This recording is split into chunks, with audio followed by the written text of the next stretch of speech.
Hello, hello. It is Friday morning. We have been out here since 7:30 or 8 o'clock. My kids have all petered out and gone inside. And I am finishing up our project for the day. Well, for the morning at least. I plan on doing more later today as well. This is prime time, y'all. Got to get everything in the ground so it has time to grow and mature, right? So we're in the, what would this be, southwest corner of our east garden. And we have this whole big patch here. And when I was staring at it the other day, I thought, this would be a great area for a little pumpkin patch. And between the pumpkins, corn. So that's what we turned it into. It's probably, I measured correctly, 14 feet by 10 feet, I think. And pumpkins need about 10 to 12 feet per plant, spacing wise. So what I did was I spaced long-wise the pumpkins about 10 feet apart, and I did the corn between them in the same row. And then I went over about 5 feet and then it did the same thing again.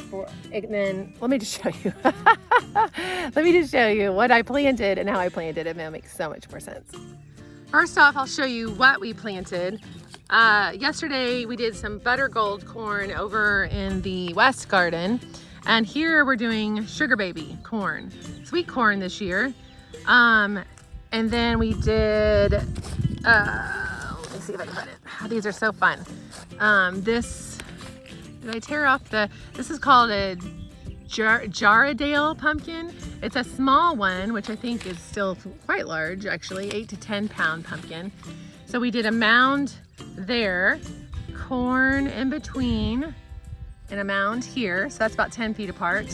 Then we did another row of corn here, and then again on the next dial we did pumpkin, corn in between, pumpkin, and then another row of corn, and then pumpkin, corn, pumpkin, if that makes sense. It's because corn doesn't need that much space, so between each pumpkin corn row I did a corn row, and that'll help with some of those vines kind of being able to grow up the corn once it gets going. And then just all this will be mangled mess, but that's okay. It's got plenty of room to grow out and fencing to grow up was kind of my thinking. So we've got the Jaradale green pumpkin here.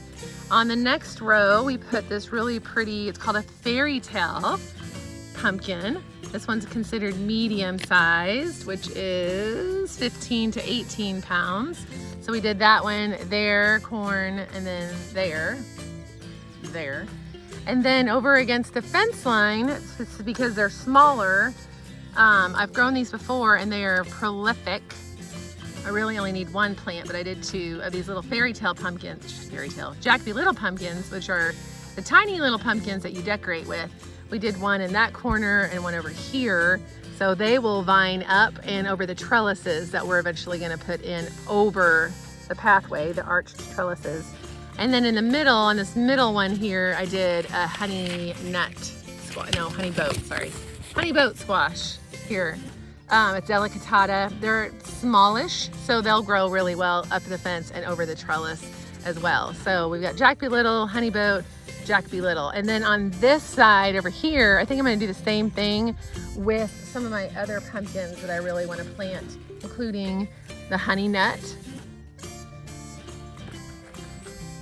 my sweet meat,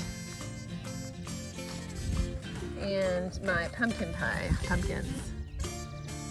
I also have some butternut, which I'll plant somewhere.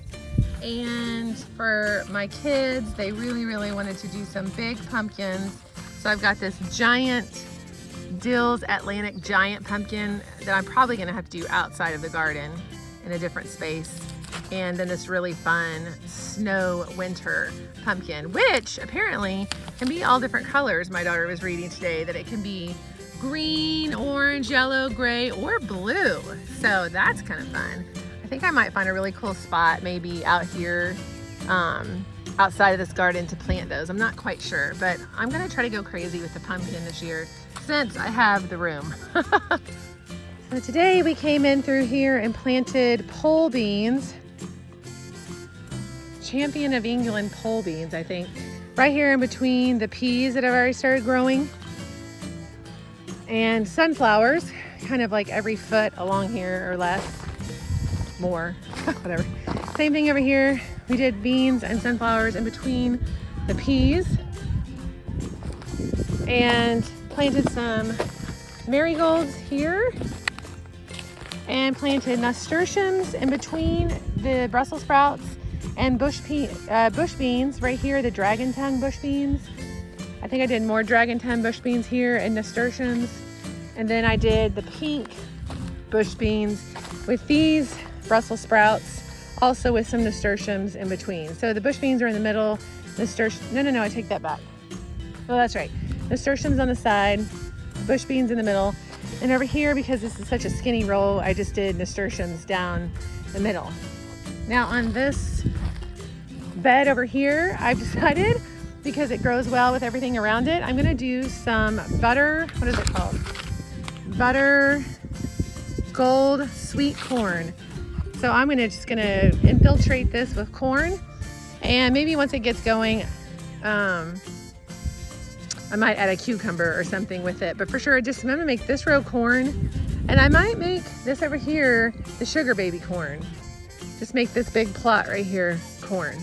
I was gonna plant it along the fence line, and I may still, but I just kind of had this decision like, ooh, if I plant some corn on here, it's gonna provide some shade for some of these cooler weather crops.